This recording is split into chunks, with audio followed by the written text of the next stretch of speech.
So now on to the East. We're going to start with the team with the highest projected win total, the Cleveland Cavaliers. That should come as no surprise. The over-under is 56 and a half. I'm going to go first here. I have them going over that, and I have it as a lock because I think that the East has a lot of teams in the high 40s, but I think they're going to be a little short on teams and winning 50 plus games. So I think somebody's going to have to gobble up those extra few wins. This team won a lot of games last year, and I do think that they got a little bit worse than they were last year. Um, I didn't really like the Lonzo Ball trade very much, so I think that that move from what's his name, the one who went to Memphis, who was their backup point guard last year? I'm blanking on his name. Ty Jerome. Yeah, Ty Jerome. Thank you. I think that's a drop off, and then they lost to Coro as well. But other than that, they're about the same team, and I expect them to have no problems throughout the regular season. So I think they should get somewhere around 60. I think your point is apt right off the rip, just because you look at this Eastern Conference and somebody's got to win games here. And I think this number is really high. So I'm surprised you made it a lock. I'm definitely not confident enough to go for a lock because they were relatively healthy last year. They didn't have any significant injuries, and they were managing their stars minutes. And as you noted, they still won 60 plus games, but they are very deep. They're well coached. They have a lot of the the depth is nice. So I'm not confident enough to lock anybody at that high of a number just because one little thing can go wrong and you can win 55 games, which will still have you in first place and Yeah, fair enough. you go under. But in terms of the roster itself, I don't hate the trades as much as the offseason moves as much as you do. Um, I actually think Lonzo could be a nice backup creator for this team, and especially with Garland starting the year injured, he's going to be a nice facilitator, somebody to fill that role coming off the jump. One name, somebody I've been watching a lot of, and I've been watching him for years because he's a Dookie. Tyrese Proctor. I think his game is so much better fitted for the NBA than it is for the college game, and we've already seen him really shine both in summer league and in the preseason. And I'm very happy to see him already getting good minutes in game one. Now that might be because of the Garland injury, but he's such a smooth player, and the NBA style fits him so well. I don't think they're going to miss Ty Jerome at all. So I actually kind of like their roster construction better. I'm also predicting an Evan Mobley leap this year again, and I guess you could say what's really a leap for him. Well, I think he could bump up his scoring a little bit more, and he can continue being one of the top three, top five defensive candidates. I think he's kind of a sneaky MVP guy this year. Oh wow. I kind of like him as kind of a very, if you were to look up the odds or pull them up, I'm not asking you to do that, but he's probably pretty far down there, and you can get some decent value on him. And I like him as a leap. And again, building off of the things that I value for purposes of predicting regular season, a very good defensive forward team that's young with one or two players that you can predict to have a leap forward, and that's why I like them as the over. I'm just not, the number is too high for me to lock it. Yeah, fair enough. Yeah, the reason I call out the Lonzo Ball trade, there was a lot of fanfare about that when it went down, and I thought it was an okay move. I mean, it's not like Isaac Okoro was killing it or anything. But Lonzo Ball hasn't been a reliable player for several years now. I hope for his sake that he has a healthy season. I'd hate to see him go down for a long stretch, but it's just hard to bank on getting a lot of games out of him. So for their sake, I hope that Tyrese Proctor works out in the way you're predicting. I like Larry Nance Jr. as a backup big. Um, yeah, this is just a good team who knows a deep team that knows who they are, and we may see some Garland, health issues. We saw that plenty last year, and he looks to be that kind of injury prone. Uh, Hopefully, that's not something that keeps up through the whole season. But I think they're going to be at the top of the East, even if they deal with some injury issues.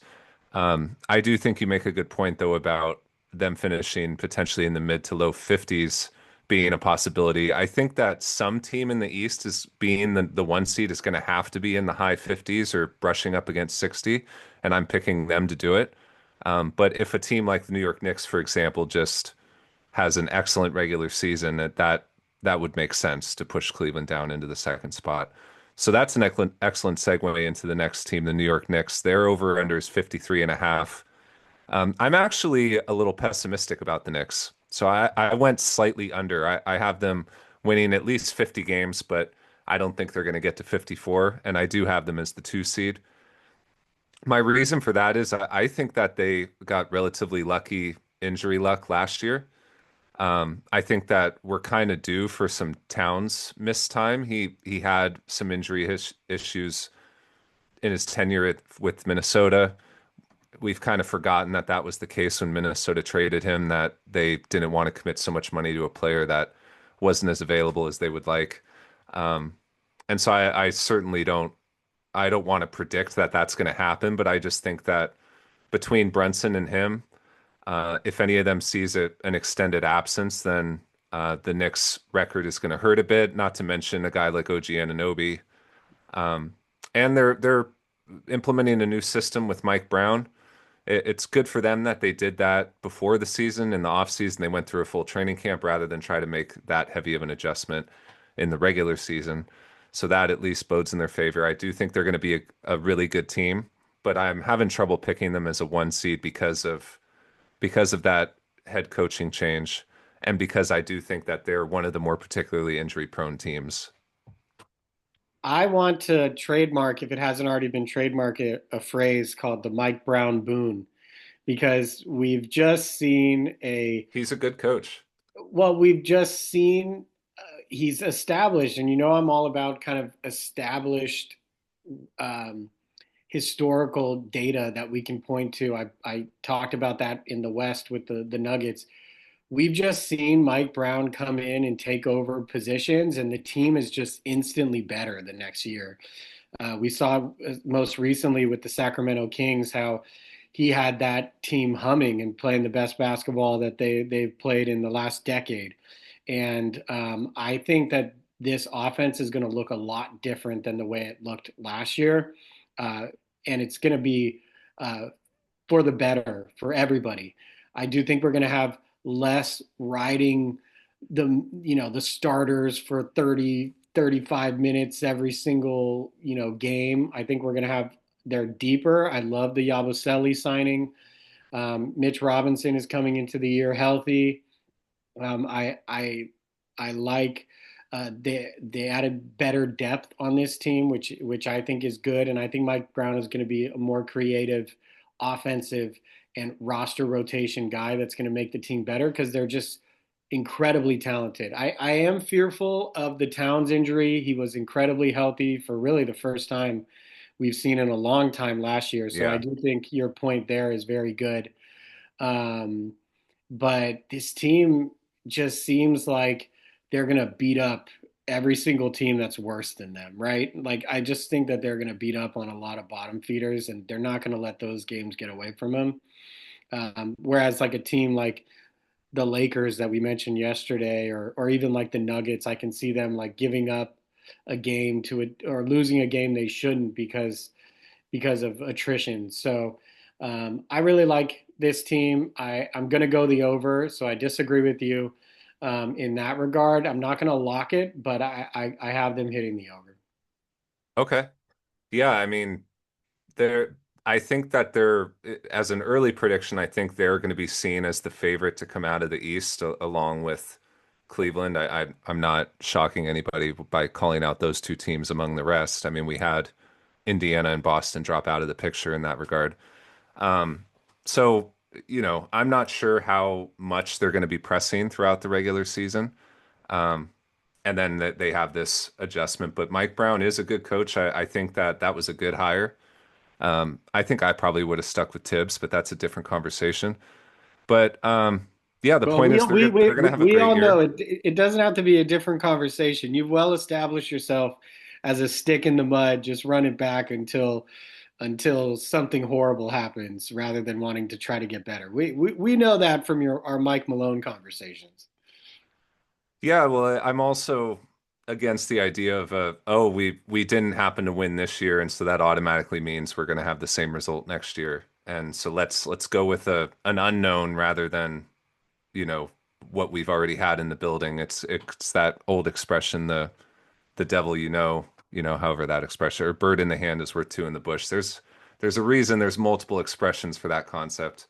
And it's because I believe that oftentimes you can, or it's more advantageous to rely on what you know rather than roll the dice with an unknown. But we'll see how Mike Brown does. He's a seasoned coach, and I have nothing bad to say about Mike Brown. The Kings letting him go was a ridiculous decision. In fact, at the time, I said the only justification there is if De'Aaron Fox wanted him gone in order to stay. And Yep. instead, they fired Mike Brown and then traded De'Aaron Fox shortly after that. Yep. So height of incompetence. But anyways, that could be a conversation for another day. The next A team. couple very quick points here. Jordan Okay. Clarkson, I like him as a pickup.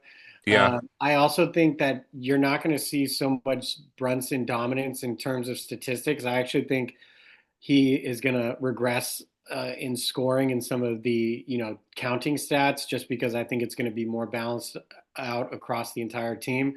And then three, can I get your best Tom Thibodeau impression? Ice. Get the ball to Jalen. Um, on the Clarkson point though, that's a great point because it's something that I call out as a I think sound roster construction when I see GMs do it. I love it. Get a backup for your best player who plays a lot like your best player, or even maybe if they're not even your best player, but like someone who's a focal point of your offense. Because if Jaylen Brown has to miss a month, the team doesn't have to figure out a different way that they're going to occupy the half court. You can basically give the ball to Jordan Clarkson as a scoring ball handler and say, here, do your best Jalen Brunson impression and basically seat fill until we get Jalen back in here. And that way the team doesn't have to switch up styles during the regular season, and that bodes well for their record as well. So, next team up, the Orlando Magic. The over-under is 50.5 wins. Why don't you go first on this one? Lock over. Love this team. Regular season monster. I'm staying consistent. I don't know if I need to repeat it for the fifth time. Defense, youth, players hitting their prime, set for a leap. They've went all in. I am. I would bet my house right now that you're about to go under and you're about to trash this team. And I get it. We trashed the trade because the trade was, I did think they gave up too many assets that draft picks specifically that I don't love to give up to get players. But for the purpose of this conversation that we're having today is not for a team building perspective. It's just talking about this singular year. So when you're talking about this singular year, adding Desmond Bain is awesome. They have a ton of depth behind them. They have a bunch of dogs, guys like Anthony Black, Isaacs, uh, Wendell Carter, bunch of guys that are just defensive, really good team, good players, and good pieces around a really, really solid core. Uh, Jalen Suggs is just a pleasure to watch on the defensive end. He's like a safety out there, and I just think this team is going to rack up regular season wins. This is a lock over for me. I think 50 is low. Well, not low. I think you're going to say it's too high. I think you're going to probably have them winning like low 40s, which to me, I think is an underestimation of their singular talent this year. My points, and I agree with you, our comments about the trade still stand to this day. But for purposes of this year, I think, and given the fact that we have the Celtics, We have the Pacers. Those teams are out there. They're going to fill that vacuum and they're going to get wins. So I am under on the Magic, but not as severely as you predicted. But you get to keep your house because I am under on the Magic. I have them winning in the high 40s. I do think this team is going to be improved, but a vast improvement. I'm not so sure their offensive issues that we saw last year are totally corrected by the addition of a single player in Desmond Bain. I do like their roster. I liked grabbing Tyus Jones on the cheap. Anthony Black is a big guard, and so is Jalen Suggs. So you could see a bit of a three guard rotation there, where and even Desmond Bain can slide up to the three, and you could do multiple guards there if you want to speed up the pace a bit, which I think will be important with this team being generally or in the past a slow half court team that just was really just throwing bricks at the basket because they didn't have anyone to set the table for any of their players. It was a lot of give the ball to Paolo and get out of the way. So they're going to be better offensively. I'm just not sure that they're going to be as good as people are making them out to be right now. And so that's why I have them winning like 48-ish games. I had them as a slight under, but I do think that they're going to be right there in the 3 to 4 range. I think they're going to have a home court first round. But I just think that this it's just going to be a little bit more of a learning of a work in progress than they're being talked about right now. I think that there's some adjustments here, but I do like the roster. I love their playing style. I think their offense has a ways to go though. But one comment on the trade, I've actually softened a little bit on the trade. I still think they gave up too much and they negotiated at a time of horrible leverage, and all of that is still true. There's the Contavious Caldwell Pope aspect that I think was totally misjudged and overblown. But what got me softening on it a bit was I remembered having the same reaction to the Rudy Gobert trade, and the Rudy Gobert trade has largely been a success for the Timberwolves. Everyone said at the time, "Oh my God, look at what you gave up. You gave up like 4 first rounders and 2 swaps, or I forgot what it was." And that ended up being such a good trade for the Timberwolves because it made sure that this team was going to start making the second round and deeper. And I think that's been huge to Anthony Edwards' development. And it basically helped move him up a few levels quicker than I think would have otherwise happened. And worst case scenario, you're meddling in the bottom of the playoff picture and you never get out of the first round, and Anthony Edwards is getting frustrated. They have him winning deep in the playoffs and believing that his team is good enough with him as the leader to make a finals run. And I think that's what the Orlando Magic had in mind with this Desmond Bain trade is we can't keep losing in the first round. We need to do something to get us into the second round and potentially deeper. We need valuable minutes. We think we have a guy in Paolo that could be a top 10 player. And so we have to invest in him. And we're going to give up all these assets to make it happen right now. And so I get all of that. I still think that they got bent over a barrel a bit because of the position they were in. Um, but it may work out the same way that the Timberwolves one did. And so I'm trying to remember how I felt at the time, and I had the same reaction. So I'm trying to develop that hindsight sooner than I did with the Minnesota situation. Still a very lopsided trade, but anyways, great Can I team, but go? I I would think they're like going to have to. adjustments to make. I would like to. Can I make a? I'm not predicting this to happen, but can I give you a very, very, very spicy hot take that's like a crazy prediction? Yeah, let's hear it. I think if this team gets out in like the first 30 games and is 15 and let's say like 15 and 15 and around 500, I Mosley gets canned Yeah, because you they're don't like all in Mosley. right now, and I think they go after one of those top three coaches available, maybe somebody like Mike Budenholzer or even Doc. Doc is with the Oh, Bucks sorry, still. my bad. I mean Budenholzer. Um, so I think that I could see that potentially happening. Maybe a Frank Vogel, Yeah, Frank Vogel, somebody like that. who already coached Orlando. I just want to do a spicy take there as if they get off to like a slow but decent start, I could see them tank them fucking them getting rid of Mosley and despite all of his successes and and bringing in somebody to try to win now. I will say in that regard, there are coaches in the league that are designed to take your bad team and make them competitive, and sometimes they don't have what it takes to do that next up level. And maybe it turns out that Mosley is the type of guy who cleans up your young and disorganized team and gets them in the playoffs and competing, and that you need a more proven leader to make that next step of winning series because a playoff series, as we've talked about plenty, is much different than the regular season, and coaching becomes more important in the playoffs. So I don't think that's that spicy of a take. Oh, okay. All Um, right. it's a warm take, I'll give you that. But I do think that there's a chance that they get off to a little bit of a rough start, because I think that there's some adjusting here that is going to happen, and so we'll see if they have a soft start of this year in terms of the strength of schedule, then I think that would be great for this team and great for Mosley.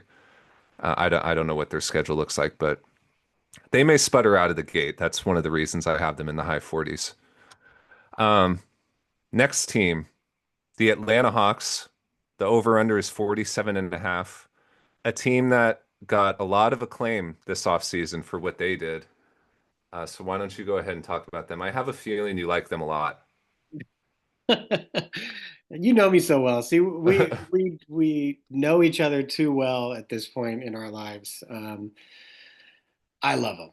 If Zach Lowe hasn't trademarked the caw already, I'm just gonna evoke it right now. You can get rid of that or cut that if it was trademarked. But I absolutely love this team. I love all the pieces. Again, Jalen Johnson, prime candidate for a bounce back breakout year. I like Zachary Risachet getting better this year. Kristaps is, when he's healthy, has proven that he has the ability to change teams, and he plays winning basketball that converts to winning games. Trae Young is in kind of this weird stage in his career where he kind of needs to prove himself to try to get his next big contract because nobody really wants to pay him. So I'm interested. I can see either he changes his style and buys in, or he just goes absolutely nuts and they're even better. Dyson Daniels, one of the best defenders in the league. I love this team. I think they're well coached with Quinn Snyder. I just on paper, I love the talent. And again, in a year where we don't have the Tyrese Halliburtons, the Jason Tatums, the Celtics, and the Pacers around there, that vacuum needs to be filled. And this is exactly the type of team alongside the Magic that, in my opinion, are going to fill it because the Knicks and the Cavs have been winning these number of games in the past as well. And I just like them to kind of catapult up. And I think they recognize this as a potential opportunity. I actually like them. You may not, you probably will consider this a soft take as well, but if there's any team other than the Cavs and the Knicks that have a chance to actually make the finals, I think it's them. I don't think it's the Magic. I don't think it's the Bucks. I think it's them that can actually really turn it up another gear and potentially be a sneaky finals contender. So I really love this team. They last year was a little bit of a facade with all the injuries that they had. So I know they got bounced pretty early by a crappy Heat team. So some people might have a sour taste in their mouth in that regard, but this team had a lot of injuries down the stretch, and we're playing a bunch of backups in those games. When they're healthy again, they're going to be great. And if Kristaps can deliver, as I mentioned earlier, he translates to winning basketball both in the regular season and in the playoffs. So I love this team. This is also a lock over for me. Yeah, I'm on a lock over as well because I have them in the low 50s for win total, potentially threatening a two seed depending on if we see a bit of a bumpy road with Cleveland or New York, because I think they're going to be in the 52, 53 range. I just have a lot of positive things to say about the Hawks. I think that this front office has done an excellent job of rebuilding this team after the last run with Trae Young, where they beat the 76ers that whole series where they they made it to the East Finals, I believe, and lost to the Celtics. And And a they lot of people famously beat called the that an Knicks, right? anomaly. And they famously beat the Knicks with Trey doing the Was the high Knicks the shoulders first round? and yeah. Yeah, it was first round Knicks, second round Sixers, right? And this is basically a new team. They have youth. They have the Murray trade with Dyson Daniels. They cleaned up that Murray mistake in a huge way. Dyson Daniels is a perfect backcourt mate for Trae Young. Reese Shea was the right pick. Jalen Johnson is a great player, and he's I think going to threaten an all-star spot this upcoming season. I think Kristaps, even if he misses games, this team has depth and they're going to be okay with that. What I see here is this team recognized exactly what they were missing and went out and got it, which was more shooting. Kristaps gives them a bit of a like more of a weapon shooter, that it's not just like some wing shooter, it's a shooter at an unusual position. And a A great high interior defender. Right, that as well. A high, so they're not going to suffer defensively. They take advantage of a Boston team that's just looking to dump him. A high pick and roll partner for Trae Young, which he's really only had rim rollers. Now you have a pick and pop threat as well. So I like Porzingis and Okongwu as a combo at the big man. But you go out and get Nickeil Alexander-Walker. Another guy, Luke Kennard. I didn't realize that they got Luke Kennard. I only just saw that the other day when I was looking at their roster. Because I was thinking as I was looking at this, you need another shooting wing. It can't just be Trae Young. And I think they saw that and went out and got Luke Kennard for that reason. I just think this is like a really solid like 9-man rotation where outside of that group, you have some players that could contribute, but I don't think you're going to have any malcontents that think they should be getting more minutes. They have some young guys who may be a bit of a surprise, but their starting lineup plus Alexander Walker, Kennard, and Okongwu. And then I guess that's only 8. But my point is that's a really tight and strong rotation, well coached with Quinn Snyder. And I agree with you on the if we had to pick a third team, I would pick them as the next most likely team to make a finals run.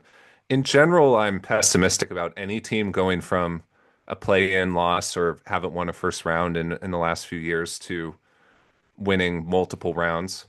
But if anyone was going to do it, I think it would be them as opposed to the Magic. Um, yeah, just positive things about Atlanta. They've done an excellent job rebuilding this team. And I think that their asset situation is in pretty decent shape as well. Oh, So great they job for have them.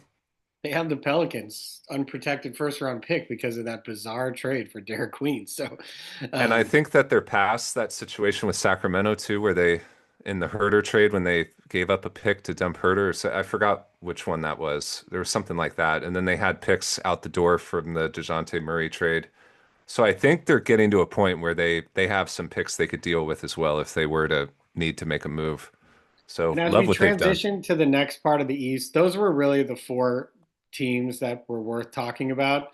The rest of the league, well, maybe you have some spicy takes about the Bucks. I guess we'll see. But that those are really the 4 uh, cream of the crop for me in the East. I actually do have a spicy take about the Bucks. All right, why don't we go to them? Well, technically Detroit's the next one, but because of this, let's talk about the Bucks next. We're going to break our order. Because I think I'm in the minority on this, but I think we're going to have a monstrous Giannis season. And so I think that even though the roster is weaker than some of these teams around them, I think that they're going to win in the high 40s, potentially even threatening 50 wins. And so I think the Bucks are going to be kind of the surprise of the league this season. That's my take. And so I have them over with a lock on the over, winning like 6, 7 games more than they're projected to right now. Right now their over under is 43 and a half. I think that their roster is decent enough where it's athletic. They went out and did as best they could. Uh, you're not going to get me to speak well about their asset management and um, setting themselves up for future seasons. But they have a decent amount of good contributing players. I don't like Kyle Kuzma, but I kind of like everyone else on their team. They got Cole Anthony on the cheap, Jericho Sims on the cheap. They went and got Miles Turner. I hate the way that they got him, but having Miles Turner is nice. They still have Trent Jr. and Green as shooters. I think that they're going to be kind of sneaky. And Torian Prince has proven to be a good contributor. They got good minutes out of Andre Jackson Jr. last year. Gary Harris is a guy they basically got for free. They they spent all of their assets to go that they would could be able to use to acquire pieces, and somehow with nothing to go out and shop with, they cobbled together, I think, a pretty decent squad. And so I think that combined with Giannis having a monster MVP type of season, if they're the 3 seed, Giannis could very well win MVP. Because that's gonna, that narrative, you could write it already for the media that, where would this team be without Giannis? That whole conversation. So I'm gonna go ahead and hot take that that's gonna happen for the Bucks this season, and they're gonna surprise some teams and surprise some people and end up with one of the better records in the East. You're balancing a tightrope here because if Giannis goes out for any substantial period of time, they're a candidate They're to in lose trouble. like Yeah. 10 straight games in a row. If he like sprains his ankle or pulls a hammy or something, like they have nothing.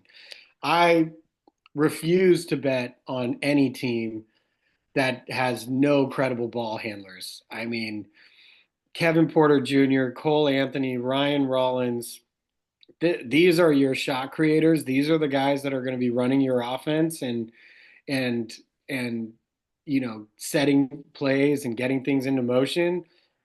Obviously, Antetokounmpo is a cult of force by himself, and he'll put up great numbers. And Miles Turner, um, hot take on Miles Turner. I think Miles Turner is more of a system guy than an individual talent. I actually think he looked a lot better in the Pacers team than because of the system. And I know this is a weird comp, but I want to throw it out there just because as a recent example of how quickly things can fall off. But we look back at like Bruce Brown, right? Bruce Brown was incredible in the Nuggets system, and everybody, he comes into free agency and everybody really loved him. And then you see the Raptors or whoever, no, it was the Pacers actually, who paid up for him and gave him a wild salary. And then he instantly went into their system and then just completely fell off a cliff because really it was actually their system that made him productive. I think he's a candidate for that. I'm not saying a complete fall off, but I think when we measure the impact of him now being the second best player on the Bucks, when their primary best player is a power forward, I don't love that. He's not going to have somebody like Halliburton or even somebody like Nemhard or the system itself setting him up with good shots. I see a lot of regression from Miles Turner. I'm going to go under on this. I think you're betting a lot on Giannis being healthy and like playing. I mean, let me ask you this. How many games do you think he plays this year? I think he plays like 70. Wow. 70 games is a lot of games for the amount of toll that he is going to have to take and the workload that he's going to have for them to win games on a nightly basis. They have absolutely no talent outside of Giannis and Miles Turner. They Um, have a lot of complementary pieces. that And look so horrible if one of the stars or one of the guys or one of the facilitators aren't there. Um, sure, but that's why it's a hot take. I'm betting that he has a largely healthy season and is one of the league's best players and is a favorite in the MVP conversation because of it. Um, they but can yeah, make the they playoffs can't afford to winning. lose him. Well, they can make the playoffs going 39 and 43. That's how bad the East is going to be this year. Like they're going to be end up backing their way into a playoff team, but I the over under was at you had it at 43, It right? was 43 and a half. Yeah, 44 games. Um, I I'd ra as I mentioned during the Western Conference, I am to a certain extent saying I am betting on, I'm coming into this assuming health. But that being said, this is one where I don't want to assume the health because I think going over is just such a risky proposition with how weak this team is after him. Like they have nobody after him. And that's what I don't like. So I'd rather go the under on it. But I could be wrong. Okay. No, that's fair. I'm basically just betting on a monster Giannis season, and I do think that the supporting cast is better than they're getting credit for. But you're right. If he has to miss extended time, this team is just going to torpedo. And then we're going to be talking about Giannis trades. I think we're going to be talking about it one way or another. But if it does work out the way I'm saying, and some team does give up a boatload to trade for him, I basically think he's going to kind of empty the tank this year. So I would not want to trade for him after this season, given the makeup of this roster and how much they're going to have to rely on him. Ooh, I like Um, that take. That's an interesting take. so I would like buyer beware after this year. But on what you said about Miles Turner, I agree. I think he's going to have a decent season, but they're going to look at him and say they overpaid him, and everyone's going to say, "Oh, look how smart Indiana looks for not giving him 27 million a year." When I've been saying they're not going to pay Miles Turner second best player money to be their third best player. And when they feel like they can go acquire a stretch five and plug him into their system, and so I think that was a good move by Indiana. They know what they're doing from a cap management perspective, and the Bucks are in more of a desperate position where they're going to overpay a guy like Turner and take on all that dead Damian Lillard money that they can't do anything about for the next 5 years. But I think this team is going to basically just find a way to get in the high 40s because of Giannis, and I think the supporting cast is going to impress some people. So Can we do a quick hitter real quick? Can we just go to the Brooklyn Nets? let's just bounce around. Why not? Go ahead. Under, Yeah, under, I mean under, that's an under. easy one. Awful, They're awful. 19 and a half. I think it's going to be between them and the Jazz who has the worst record in the league. Um, I mean, the Nets just have a ton of young players. They're intentionally looking to be as bad as they can be and to give all these young guys time. They have some guys I like, um, but they're it's like what game are you going to pick the Nets to win? I love their coach. I think his coach is good. Their draft boggled my mind. They drafted so many random guys, They did five many players, right? many of whom I did kind of like, but for a team that lacked a mainline talent, it was such a weird it was such a weird draft because you drafted so many guys that need the ball in their hands, even down to Danny Wolf, who really needs the ball in his hands himself. And I mean, it was just such a weird draft. All of pieces and players that I would have liked if they would have went to other teams, but no, this team is not going to win any games, and they're worse than they were last year. Cam Thomas had to sign the qualifying offer, correct? So they're not Yeah. going to be able to trade him, and he might tank them just by himself by chucking up a billion shots a game. And it's one thing is proven and is proven out historically. Whenever you entrust a team to a bunch of rookies or young ball handlers, that is always a recipe for a bunch of losses. So Yeah. I think Michael Porter Jr. is someone too, injury prone, as we mentioned previously with the Denver Nuggets. Cam Johnson was as well, but I this team is just a clear under. They have no incentive to win, and I think they're going to be hoping to get AJ Dibanza or one of the top guys in next year's draft. So this is an easy under. I think Nick Claxton is a trade candidate Yep, leading yep, into the trade deadline. yep. If Michael Porter Jr. stays healthy, I think he could end up finding his way on an all-star team because I think he's just going to chuck shots. He could end up like averaging 25 a game with this team because what else are they going to do? It's going to be between him and Cam Thomas, who can have the more inefficient shooting season. Yeah. Well, with that, why don't we move on to the next team? Let's jump back up into the order where we were at. I'm sorry, the Detroit Pistons. Let me pull up their roster here. So I'm a bit pessimistic about Detroit, just because Tim Hardaway Jr. and Malik Beasley were very important to their success last year, and they lost both players. And to replace them, they went out and got Karis LeVert and Duncan Robinson. The rest of the team is largely the same, and I just think that that's a downgrade. So I don't expect them to be as good as they were last year. Um, and then I think like Atlanta's jumping into the picture. I mentioned that I have the Bucks finishing high.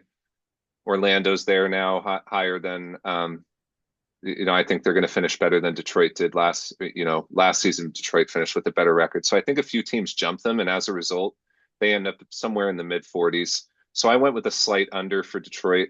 Their over under is 46 and a half. I have them winning like 44, 45, something like that. I love this team.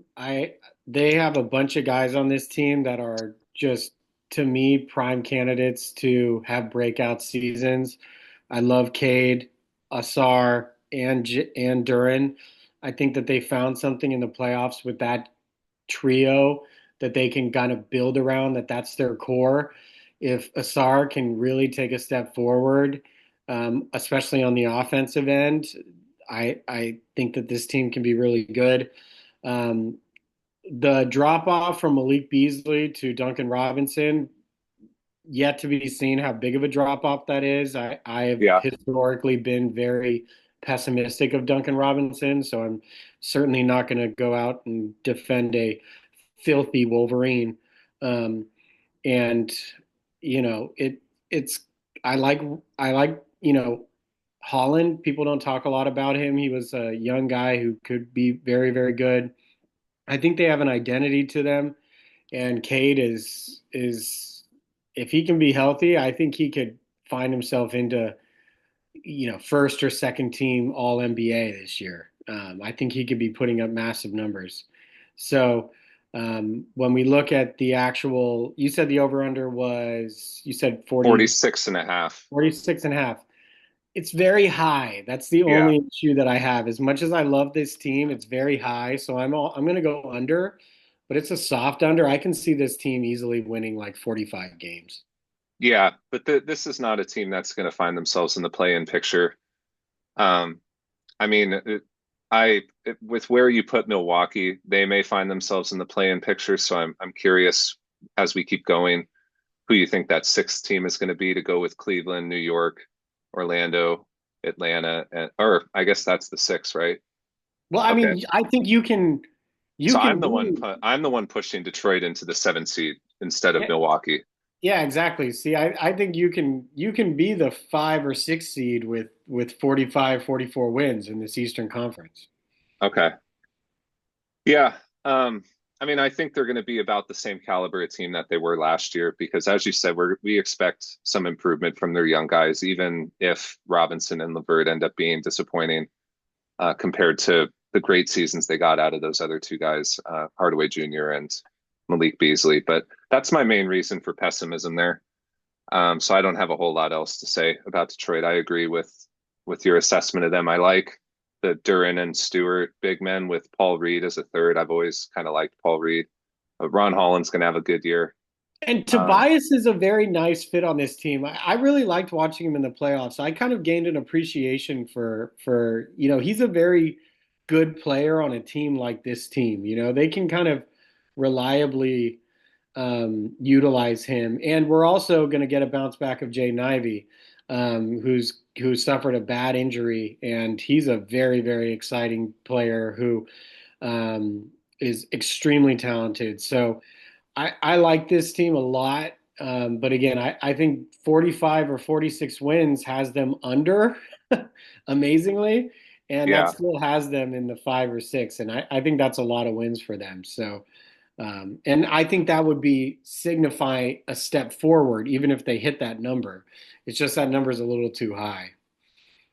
yeah, and kind of bursting onto the scene is easier than repeating it a second year. So we'll see if they're able to do that.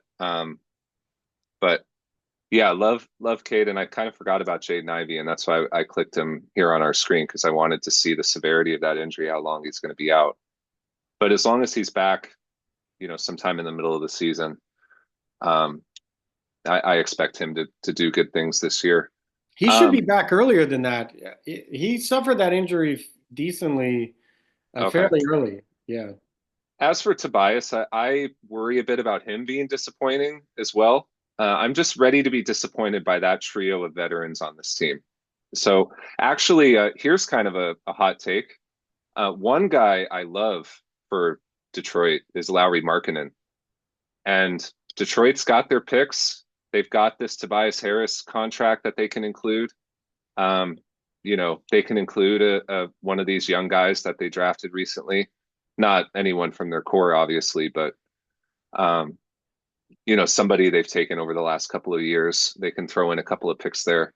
I would love Markkinen with this group as a big shooter to go alongside Duran and Thompson, and then they've still got some shooting in the backcourt with Cade.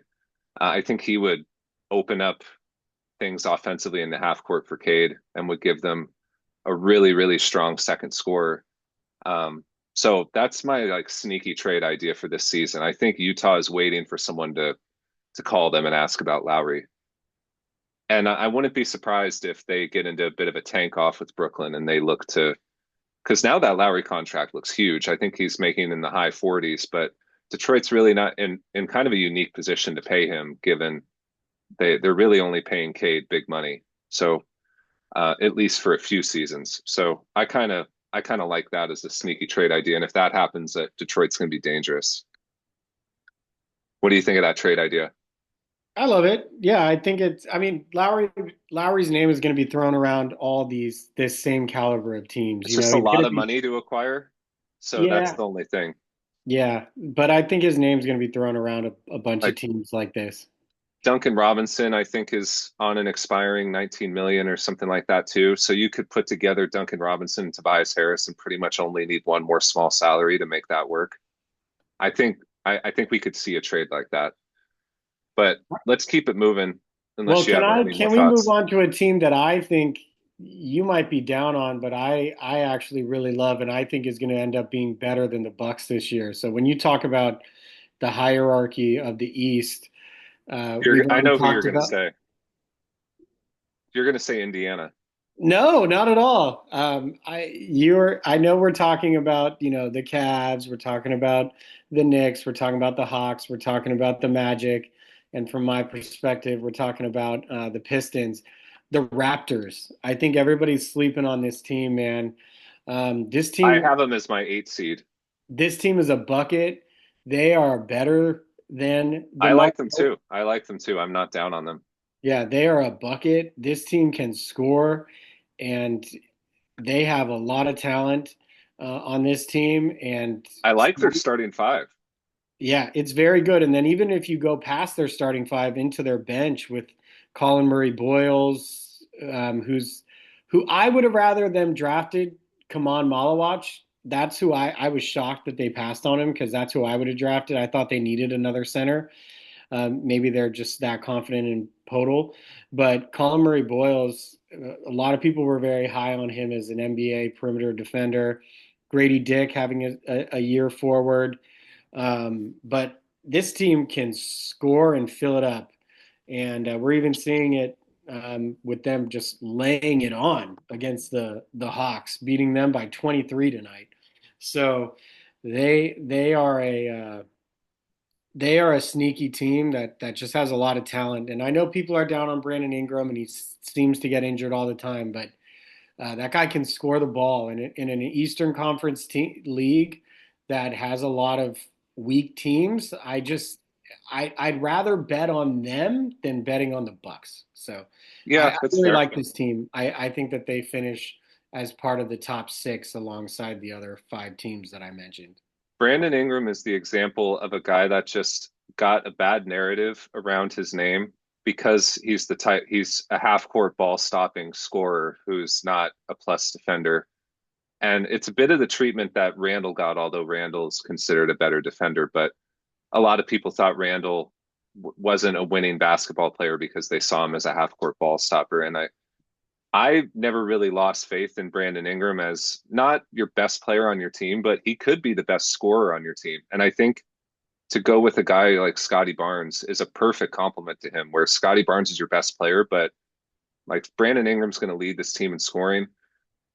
RJ Barrett gives him some shooting, and I think Quickly's a guy that everybody's already poured dirt on, but I think he's going to have a great season.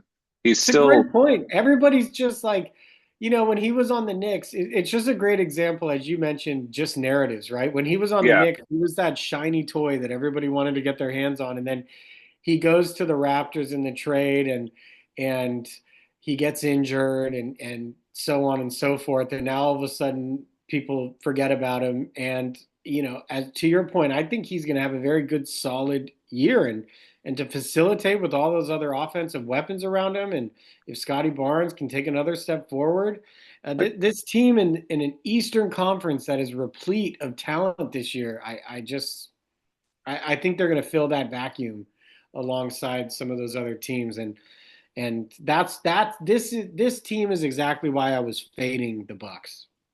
Yeah, no, I can't blame you for that. Another thing I like about this team, everyone in the starting lineup is like 26 or 27. And so they're not it's a young team that's not overly young. They have some rookies and second year players and their second and third unit, but the starting lineup are all guys who've been in the league now 5, 6 years. I think quickly is probably more like 3 or 4, but the point is that these guys have been around a while and they're not just gonna they're not just gonna lose stupid games for that reason. They don't have like that risk, I think. And it's just a really solid group. And I think part of the reason people are down on them too is because they just see this as that treadmill of mediocrity that the NBA media loves to talk about. But if you're Toronto, the reason I loved what they did, like, you're just going to keep tanking? Why? You have Scotty Barnes, like, try to win a playoff series. Like, you don't have to go out and try to sign Paul George to a max deal, but getting Brandon Ingram for basically nothing and giving him 40 million a year when you're not paying anyone other than Barnes anyway. And to I that just end, really liked what they did. I love that point. And to that end, this is a desperate front office. I mean, Yeah. they are not going to be incentivized to tank, and that is an important thing to consider whenever you're talking about over unders. Like, this is a desperate front office, and like, this is really, they either succeed this year or potentially the entire front office and coaching staff are gone. So they are not going to be making moves to try to lose games. So that's another reason why I like them hitting the over. And I think that they're comfortable drafting in the late teens as opposed to picking number 9 or number 10. Like, what, we're going to have an awful year again and pick number 9 again? Like, why don't we try to win a series, Yeah, especially this year of all yeah, years? yeah. So yeah, I'm with you. Um, let's see, next team up. I think this is a team that you love a lot, Philadelphia, the 76ers. So I'm excited to hear you just glow about them. Their over under is 42 and a half, and I went with the under. I thought that was kind of generous. It's not a lock, but I have them winning just under, being just under 500. I have them winning like 40, 39. I just don't like much about this team. I like that they at least turned toward more youth in their roster because they're going to have to start turning the page here sometime soon. They're obligated to see this Embiid and George thing through at least one more season, maybe even as many as two. But I just I look at this team and you're starting Kelly Oubre. I like him as a player, but you're right now you're starting VJ Edgecombe. I don't know. Starting a rookie is a tough thing for me, unless they're surrounded by tons of talent. Which Tyrese Maxey's kind of just a scoring like chucker type of guard to me. He's going to have a good statistical year, but I don't know. I think the jury's still out a little bit on how much of a winning point guard he is. Um, that Joel Embiid is a giant question mark. Instead of the process, his nickname should be the question mark or something along those lines, where you just cannot bet on anything with him. And then Paul George, there's nothing even more to say there. Although I do think Paul George is probably slightly embarrassed at the year he had last year and how everyone talked about him. So I wouldn't be surprised if he comes into this season with more enthusiasm and determination to have a better season and not be seen as this completely washed up, disinterested, over the hill star. But outside of that, they had this contract situation with Quentin Grimes, Jared McCain coming back from, I think, a torn ACL. They still have Kyle Lowry puttering around. Um, yeah, I mean, I like Drummond as a backup big, but I don't see any reason to think that this team is going to be better than any of the teams we've discussed already outside of Brooklyn. So then you look at their record, and it's like, how are they going to win in the mid 40s if they have 8 teams with better records than them? Well, if I've proven anything, I've proven that I'm supportive of old plotting teams that aren't good on defense and Health are risks. and health risks with really no upside beyond for any of their players outside of their young rookie who they potentially may bring in to shoot 20 shots a game and go 8 for 20 from the field as their center sits out and their star small forward who they're combined playing maybe over 100 and not maybe 120 million between the both of them. I'm always supportive of those teams. This is an under for me. I hate this team. I hate it so much. I hate them. This Yeah. team. I love Edgecombe. I do think he was the right pick, but this team is everything that I hate in terms of regular season win totals, where I'm going to predict what they're going to do. Now, again, they can come out and prove me wrong, but we pretty much got an off-season article talking about how Joel Embiid can barely walk or do anything in life anymore because of his physical deterioration. And for me to think that he's going to play professional basketball for anything more than like 30 games is negligence on my behalf. So this is an easy under. I don't like this team. Well, we forgot to mention Eric Gordon. Does that change anything? It does. I actually want to make it a lock 45 under. wins. Can I make it a lock under now? Now that you mentioned that? Yeah. In fact, another thing I'd love to throw out to piggyback off your hot take with Mosley and the Magic. If Nick Nurse gets canned, or if he just goes to Daryl Morey and says like, "Hey, I don't want to. This team is depressing. I don't want to do this anymore." I would love Nick Nurse coaching the Magic, but um, we'll see how that works out. But yeah, this Philly team is just gross, and for some reason they have this cachet, like there's this expectation with them, and I don't understand why anyone has any expectations whatsoever. They wouldn't be so disappointing if they didn't have such high expectations that were totally unwarranted. So I think it's just because the media loves a dumpster fire and they love to just look at Joel Embiid and be like, "What a disaster!" And same with Paul George. So that's probably why they get so much attention. But The nature of this team is the equivalent of like a, somebody in the Royal Rumble coming in like the 24th, out of the 30, and then they run in and then they get instantly thrown out. That's the yeah, way I envision this team or as they like value. pull something in their leg while they're running down the ramp. Yeah. So I just wanted like an old star that comes running down, the music, the crowd's all excited, everybody's all pumped, and then he just gets instantly thrown out, and it's like, oh my gosh. And you have Jerry the King Yeah, just like, oh my God, I can't believe it. yeah, Um, so that's how much I hate this team. And to that end, can we just move on?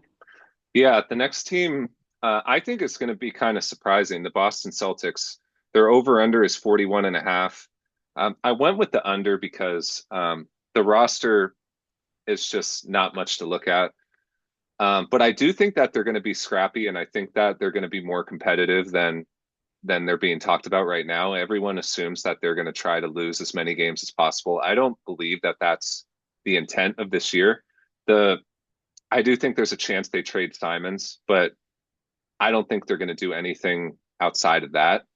I think that they made the moves that were sensible to make to get out from under the second apron, and the roster just looks the way it looks. But I think they're going to try, and I think they're going to compete, and I think that they'll beat some dumb young teams that are better than them. So I don't expect them to have this dumpster fire of a record. I think that they're going to have a win total somewhere in the mid 30s, maybe 38 at the most. But they're not making the play in. They're going to finish as like a 12 seed somewhere in that range. But I don't expect them to be tanking down there with the Wizards and the Nets and the Hornets. So um, I don't know what you think about them.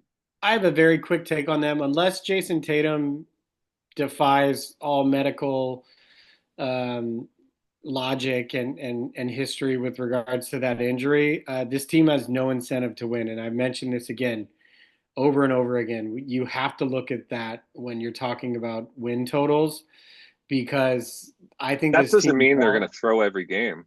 that might be the case, but they're not going to hit that number's in the 40s. No, And yeah, they're not yeah, hitting 40 I'm wins. not Yeah. saying they're going to win 15 games and they're going to throw every game, but down the stretch when it's coming around to that that fluxion point where you decide either you're going to really go for it or you're just going to go the other way and try to get the highest draft pick, they're going to go the other way on this because they're going to have to build this team through the draft. Hopefully they can get a good draft pick next year, but they have no incentive to win this year. They cannot win with this current iteration of the team. I mean, they're starting um, Nehemiah Kita. I'm sorry, but Jesus. So that's all I have to say. This is an under. Yeah, it's an under, but I do not see them as this we're fire sailing trying to dismantle everything because they want Jason Tatum to come walk back into a competitive team. They're not going to dump everybody. So Yeah, I but they think don't they this don't have to dump everybody to just lose a bunch of games.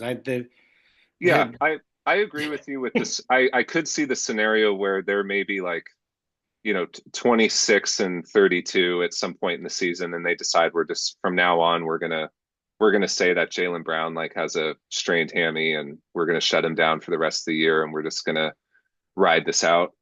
But I think that they're gonna be surprisingly competitive to start the year. Not competitive in terms of like playoff competitive, but I do not think they're gonna be this pushover of a team that's actively trying to lose. So that's my I don't know if that's a hot take or not. But I think that they're going to be okay because I do think they want to carry that momentum into next season. I don't think that they want to just approach every game this season like none of them matter. Just because you're not going to compete for a deep playoff run doesn't mean that it doesn't matter to these players. And I think Jaylen Brown in particular may feel incentivized to kind of dispel some of the doubters who think that he's overpaid or don't think that he's as good of a player as he gets as he thinks he is.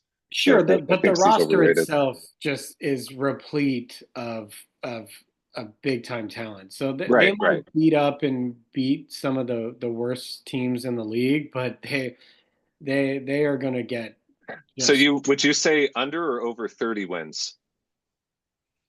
I would go over. I think they are going to finish with like 31 or 32 wins. That's where I think. Okay. Yeah. So they'll pick like 10 or 12, like 10 in the draft, somewhere around that range. I'm not going to say that because the Mavericks got the number one pick after winning Oh, 39 well, games. yeah, I just But mean in terms of record wise, yeah.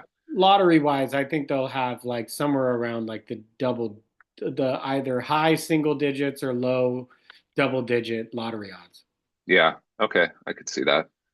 Um, but yeah, it really got on my nerves how everyone was talking about fire sale because they really just got rid of the bloated contracts that they had no incentive to pay any longer. Yeah, no, So I'm not in that camp. I don't think they're going to fire sale either. Um, but yeah, I don't think they need to not win a lot of games. yeah, it's like why would they trade Derek White? That would make no sense to me. And Pritchard is going to get himself an increased role, which I think he was due for a little bit. Oh, he's So on my fantasy basketball team, yeah, so I I'm think they're going to hoping. let him go crazy because you can't. Sometimes when you have a high performing six man, you can't just keep him in that role forever, and you have to plan for what you're going to do about that. I think there's a chance that the team next year has Pritchard, White, Brown, Tatum, and then they're going to draft a big with their pick, and that'll be their starting lineup. But we'll see. Um, Next team, I think now that we're outside of the playoff picture, we can start to rapid fire some of these crappier teams along the same lines as Philadelphia, but not nearly as depressing in my opinion as Miami. Their over under is 37 and a half. I went with the slight over on them. I think that they're going to make the play in picture like they did last year, and they're going to be somewhere around 500. I think slightly under 500, but to say that they're going to win 37 games feels low to me. So I have them winning like 39 or 40. I think that's a great point. They're Like they're always always. decent. Yeah. I like Jaka Chunis. They're also always a buyout candidate kind of team, or like a team where like you could see them, a veteran or a good player forcing their way to the Miami Heat. They're always in that contention. So I'm of the opinion I never want to go into a year like this where I'm betting against them. They're well coached. They have a history of being, winning a certain number of games, and the East is so bad. So I don't love this team. I don't think their roster is particularly good.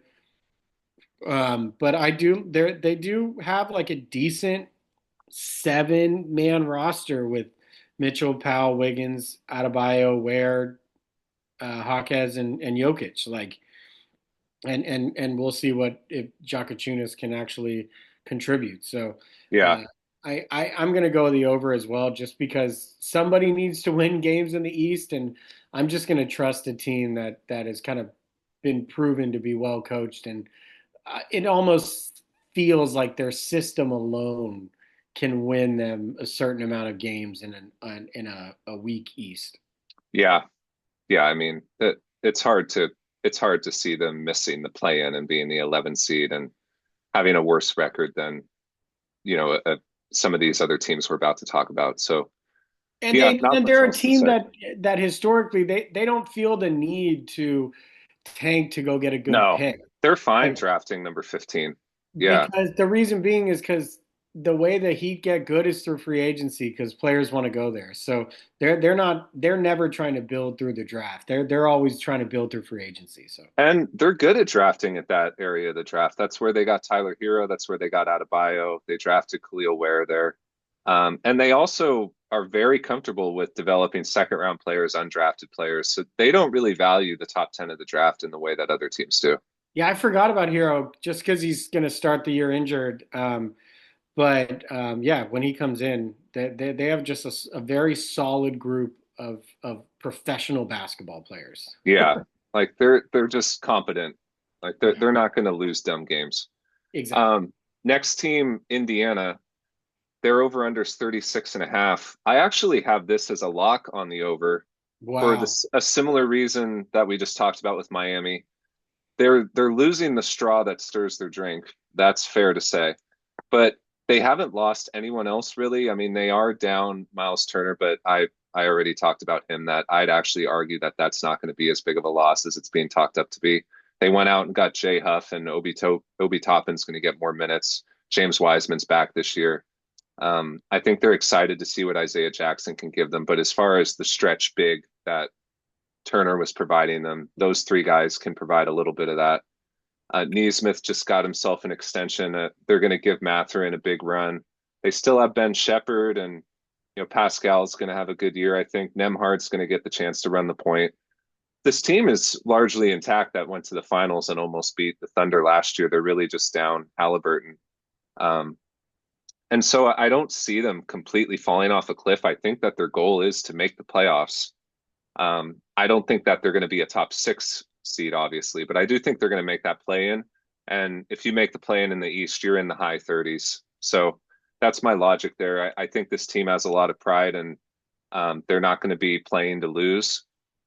They're Rick Carlisle is going to have this team competing hard, and they have some guys who particularly Mathurin and Nemhard, who I think are going to see big opportunities to show what they can do with Halliburton now.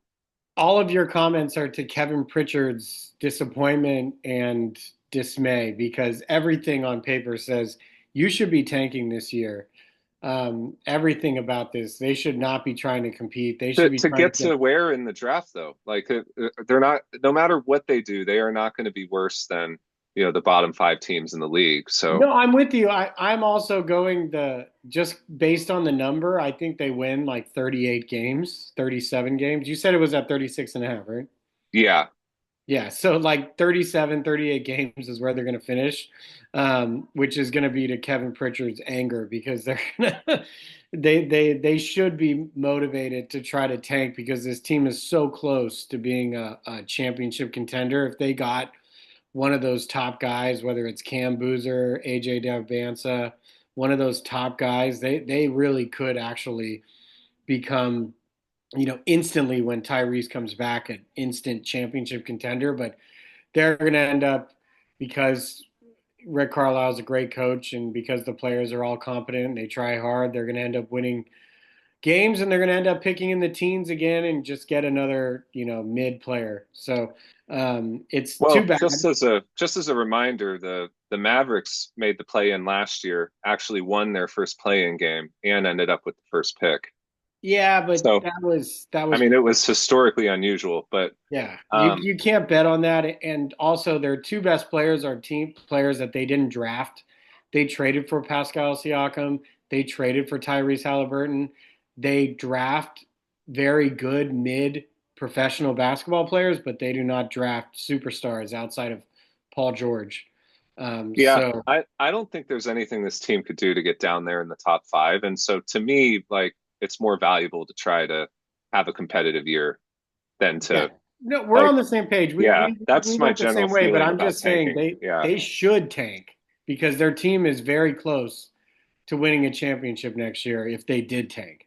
Well, if they were to shut down Pascal at some point, like so let's say he has a nagging injury sometime around the All-Star break and he gets like a minor surgery or something like that, I could see them really falling off a cliff as the year ends because I think he's going to be especially important to this group if they're going to beat any, middle of the road teams. I think he's the difference in what makes them a kind of below average team versus an average team. But I just see them making the play in picture, and yeah, we've said plenty. Let's rapid fire. We have three left. Although this next team, I think you're not going to want to rapid fire as much about the Bulls. So, No, it's well, okay. you like the Hornets too, though. I have a feeling you're going to like the Hornets. Why don't we just get Washington out of the way really quick? Under Washington's win total is 20 and a half. That's a hard under for me. under That team's not winning 20 games. Come on. under they want to lose. They want to be in the Dibanza Cam Boozer tank. So that's an under. We don't even need to talk about them. Although I Yeah. do like the Cam Whitmore, and I do one thing I will commend them on. I do think they fix things in their front staff, and I love some of the moves they made in the offseason, and I do think that they have become a smarter NBA franchise that has positioned their team to be better moving forward. But for purposes of this year, they don't want to win. They want to give like Alex Sarr, Cam Whitmore, Bob Trey Carrington. Johnson, like all the leash to just go out there and just experiment, get better, take shots, and that can work. That can also be to your benefit, and we've seen it in the past be to your detriment, especially with guards like Trey Johnson. But I do think that they've done a better job of positioning themselves moving forward. But they're going to be an under. I loved the McCollum trade they made. I would totally give up Sadiq Bey and Jordan Poole for CJ McCollum from a leadership perspective. He's good to have around the young team, and same goes for Chris Middleton. Yeah, Um, CJ's going to be gone. He's but they're going to be both getting traded. traded. They're Yeah. but I think they both get traded at some point in the season when this team really wants to nosedive. I think Chris Middleton is going to be a really sneaky trade deadline candidate that some veteran team is going to cobble together a couple overpaid contracts and a pick to go and get him. Because both of those guys are expiring. So those are two trade candidates to watch out for. Yeah, and let's move Um, to Chicago. But as we move there, I just want to remind all the listeners that Anthony supported Marvin Bagley and being drafted over Luca and Trey. that's So not true at all. I just said it. It doesn't make it true. Mhm. You didn't read it on the internet even, and you still tried to make it true. Um, all right, let's move on to the Bulls. Why don't you go? Because you've historically liked the Bulls. What's their over under? Their over under is 33 and a half. It's That such a seems low. very low to me. It's such a low number, and they always seem to cobble together like 36 to 39 wins. Um, and Giddy and Kobe White. Now they did have to go on a crazy run at the latter half of the year to get to that number. Vucevic is getting worse and worse. They have no He's interior probably a defense. trade candidate. They have no interior defense. I do like Buzelis, who I think is good. Um, Yeah, I think the number is too low and somebody needs to win games. I just see them winning like 35 or 36 games. So I'm going to go over just because somebody needs to win games. But I don't like this team. So I'll just leave it at Yeah, that. no, pretty much the same thing here. In fact, I went as far as to call it a lock because that number just feels very low. Um, and then there's a couple other teams that, like you said, may have some sneaky tanking, um, some inclination to tank, and so I have them just finishing just outside the play-in picture behind those veteran teams like the Sixers, the Heat, the Pacers, and who's the other one? I have the Raptors in that as well. Um, yeah, not much to say. I think Giddy's going to have a good year. I actually kind of like him and Kobe White. I'm not sure it translates to anything better than a playing team, but I think those two and Buzelis are going to be nice. And in fact, I think Buzelis is going to be the revelation this season. I saw some highlights of him from the preseason. He looks physically a lot different than he did before. He looks um, like more of an NBA player now and not so much like a kid. And I saw him getting up there and dunking on people and improved 3-point shot. I think he's going to have a really nice year. I think Vucevic is going to get dealt. Zach Collins potentially could get dealt too. I think he's expiring. Um, this team's just going to try to be competitive this year, but I don't see them tanking. But they have some trades they can make, and they might as well do it. And then Last lastly, team, for the the East, the Hornets. Charlotte Hornets. Let me pull up their depth chart. I hate what the What's their Hornets over have under? done. Their over under is 27 and a half. Oh, way too low. Way too low for this team. It's crazy low. I remember I wanted to get the specific number because it's just way too low.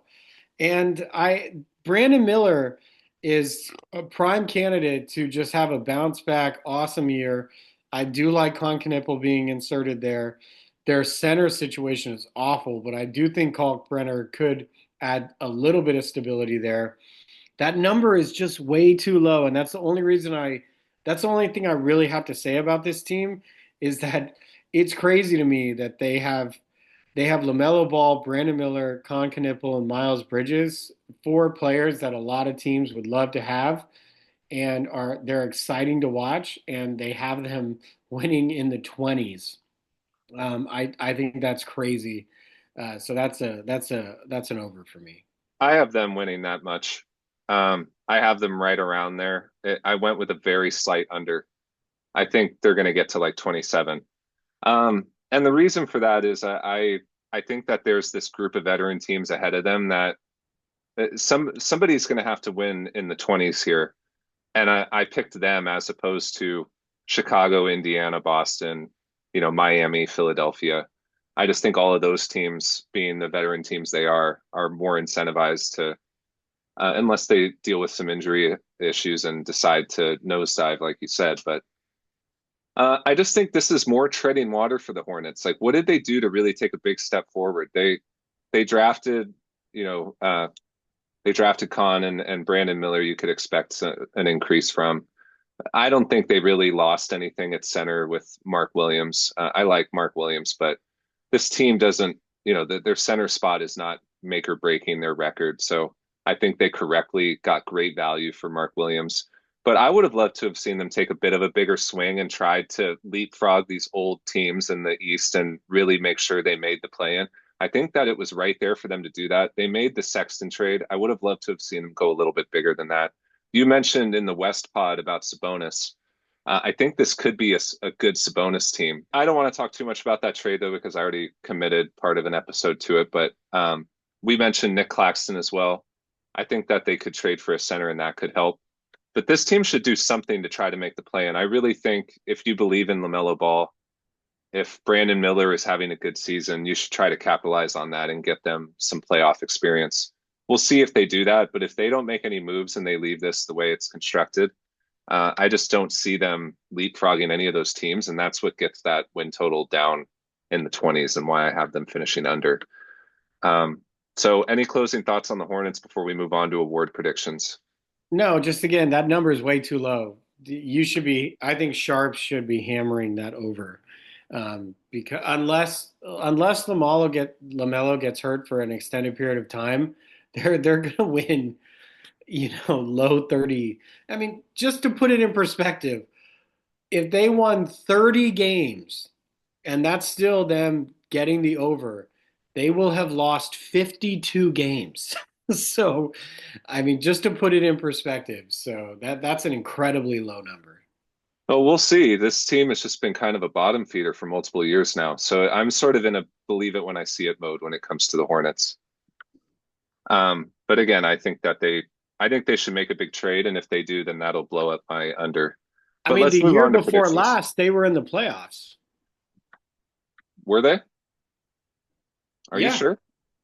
hmm No, they weren't because they drafted Brandon Miller. But the year before Brandon Miller, they were in the playoffs. The first year of LaMelo Ball, they were in the playoffs. So what was that in 22, 23? Yeah. No, that wasn't it. Maybe it was 23, 24 then. No, they won 21 wins that year. Is it that far back? How long has LaMelo been in the Oh, league? 21, 22. They won Okay. 43 games. Yeah. Okay, that's earlier than I thought it was, but anyways, that's how I feel about them. I don't want to spend too much more time on them. Let's move on to awards.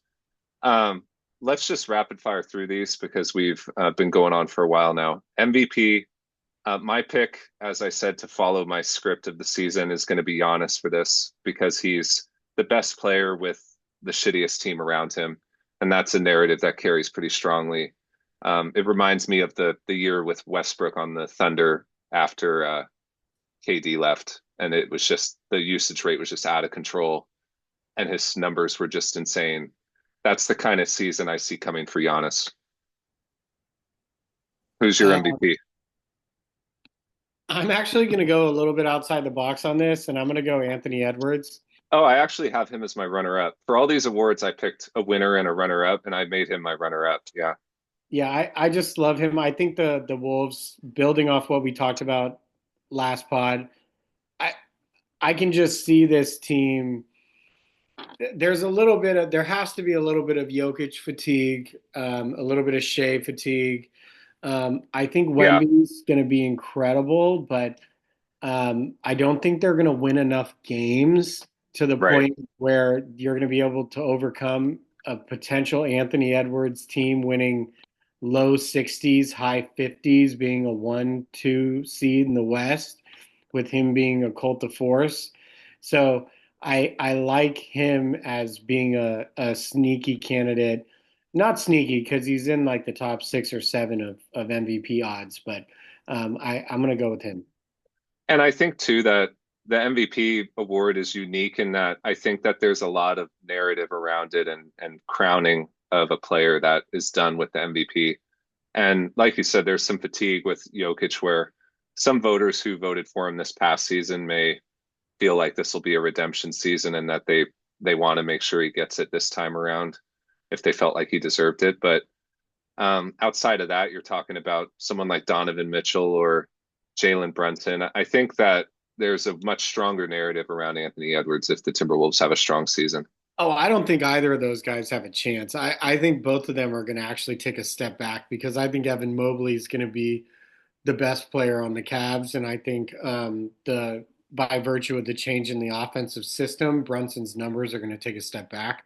So this is more voter fatigue, and also Jokic has been incredibly healthy, playing an incredible number of minutes, and I think this might be the kind of year where you might remember this. Do you remember when Derrick Rose beat out LeBron to win the MVP because the Bulls were incredible that year and they were the number one team in the East, and everybody just loved the narrative, as you mentioned, Yeah. um, around around Derrick Rose, and he beat out Yeah, LeBron. that's a good comparison. Yeah, that Yeah, makes sense. so that's why I pick him. Okay. On to coach of the year, kind of piggybacking off of Edwards, I'm picking Chris Finch to be coach of the year. Because I have Minnesota winning in the high 50s, and generally Minnesota's forgotten about in this group in the West. They're seen as like the fourth or fifth best team, and I think finishing as the second best team um, puts him in the driver's seat really for coach of the year. And if Anthony Edwards wins, I don't think he also wins, um, but I have him as my winner. And then I'll let you say before I mention a runner up, but you're not going to say my runner up, so I might as well just say it. No, Same sort of. I Oh, have go ahead. I do want to say it because I have Quinn Snyder winning this award. Okay. Um, I again, we have a little bit of voter fatigue in the West off of because Chris Finch has won this award before. So Yeah. has Mark Dagnall, and I maybe David Adelman has a chance to potentially win this award but the Nuggets have so much talent. If the Hawks over exceed to the extent that I think they are going to, Snyder's never won the award before. We saw it last year with JB Bickerstaff, Are you how sure he didn't win in Utah? he didn't. Okay. If you we saw this kind of narrative come out with JB Bickerstaff, how there was kind of a groundswell towards him winning despite Dagnall never having won before and them winning almost historical numbers and putting up arguably the greatest NBA season ever. I think Quinn Snyder's my choice. That's a good choice. Yeah, it makes sense. It's probably not going to be Mike Brown or they're not going to do two-time coach of the year. And so you're looking at Atkinson and Adelman and maybe somebody like um, Udoka. But yeah, that's definitely a good choice. I wish I had thought of that one. As a runner-up, I mentioned Doc Rivers just to go with my Bucks come out of nowhere narrative. Man, Uh, you are heavily invested in the Bucks. This well, is if the crazy. Bucks win 50 games, the award narratives are all about like what did you do with what you were given, and so that's where I'm pulling Giannis and Doc into these conversations. I hate Doc Rivers as a coach. They'll lose in the first round even if they do somehow win 50 games, but um, that would be the script there. I went first on those two. Why don't you go with six man of the year?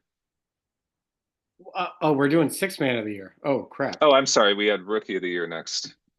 Uh, yeah. So rookie of the year, I think the obvious choice has to be Cooper Flag, and because I'm a Dookie, I'm going Cooper. I'm This is my Blue Devil Brotherhood family, so I'm not going to root against him. I'm sorry. There's no way you can get me to root against him. So um, I'm going him. It's not going to be Ace Bailey. They usually don't pick the rookie who's on the horrible team. Um, so if you look at what rookies are on good teams, they're still in Harper potentially, but Cooper Flag has clearly the biggest role of all of the rookies that were drafted.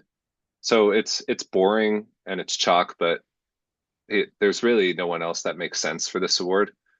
Maybe Yeah, something to and you're check it. going boring and chalk, but this is my Blue Devil pride, so I'm sorry. I'm not going to vote against him. Fair. Okay, what award did you want to talk about next? So I would like to go most improved, and my Okay. choice is Asar Thompson. Okay. And you just expect a big jump forward from him at any other context?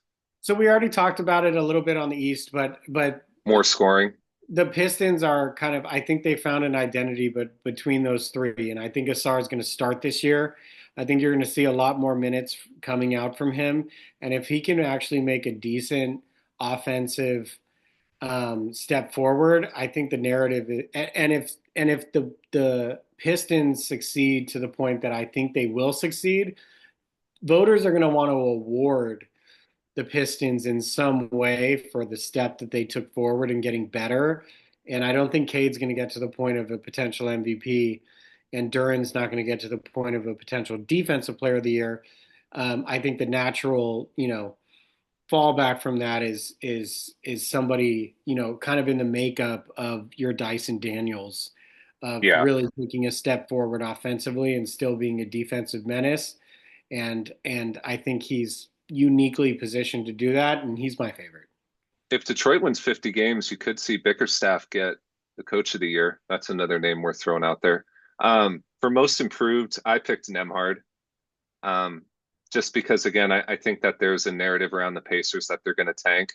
And the fact that he's stepping into that point guard spot in place of Halliburton. And I think the team is still going to be competitive in the bottom of the playoff picture there. I think he's going to get a lot of credit for that, and he'll look like an obvious choice. And a runner-up I threw out there is Buzelis. I think we just talked about Chicago, but I think he could have a really big year. as the third scorer on Chicago. I think he could average like 20. So, or probably the second scorer, actually. I don't think Giddey's going to be up in that range. So he could have a big jump forward and get some mentions, but I don't think they're going to be relevant enough for him to get voted for. And as we get to the last award, can I ask you a question before we get to it? Do you think Naz Reid is going to transition into the starting lineup or no? Well, I said that in the last pod that I'm predicting it because I think it makes a lot of sense logically. I don't, they just extended him, and I would assume that he's not going to want to be the sixth man for very long. So I think it's logical that at some point in the season they do that switch from Gobert to him, and they do it to get some more offensive punch in their lineup while still keeping the minutes, relatively similar, but a little bit of an uptick versus a little bit of a downtick with him and Gobert. So Okay. I do think that'll happen eventually, but you can pick him if you want to. Oh, I'm not. I actually asked that question for a different reason because my pick is Dante DiVincenzo. Oh, it's a good choice. Yeah, I think Mike Conley's going to end up starting a lot of games, and he's probably going to start all the games. But I actually think Dante DiVincenzo's He'll play more. positioned where he will end up playing a lot more minutes, but coming off the bench. And again, rewarding the Timberwolves for what I expect to be a very successful season. So I like him. Okay. Yeah, that's a great choice. The guy I picked was Tim Hardaway Jr. I mentioned him talking about Denver yesterday that I think he could be poised for a big year. I think he could average in the high teens as just a kind of heat check guy off the bench. You're not going to see Christian Brown with a huge uptick in scoring. Cam Johnson it's like 14, 15 points. I think, and same goes for Aaron Gordon. He's never been a big scorer either. So I think that sort of third scorer void that Porter is leaving open as the guy who can pop for 20, 24 on any given night that void is going to get stepped into by Tim Hardaway Jr. And I think the Nuggets are going to have a great year. So that's my choice. Well, this has been fantastic. This is my favorite part of the year. What about defensive player? Oh, crap. I forgot. Wemby. I picked Wemby too. And runner-up, I just picked Amen Thompson because if Houston has a great year, he's going to get a lot of credit being the point guard stepping in for VanVleet. They're going to want to reward Wemby for the Spurs season. Exactly. And yeah. You can't give him most improved. You can't give him sixth man. You can't give him coach of the year. And I don't think he's going to put up the exact stats to overcome somebody like Anthony Edwards. So I think he makes all the sense in the world to finally win his first defensive player of the year. Yeah. Overwhelming favorite.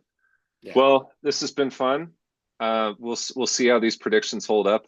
We've got them on the record now, so we'll revisit them at some point. But thank you very much for joining for 2 nights to cover this, and happy start of the season to you, Cake. Yeah, no, it's a fantastic. It's my favorite pod of the year, and I can't wait for the season to start. It's the best time of the year, right? We got the World Series, we got the NFL, we got the NBA season starting, so. It's a good time to be a sports fan, and thank you for all the listeners. All your listeners are great. They are, all of them. Yeah, I know them all personally, so that makes it even better. All right, well, you have a good rest of your week. Enjoy the start of the season. Keep tuning into Basketball Gospel. Both you, Cake, and the rest of my friends that listen to this. All right, all right, bye.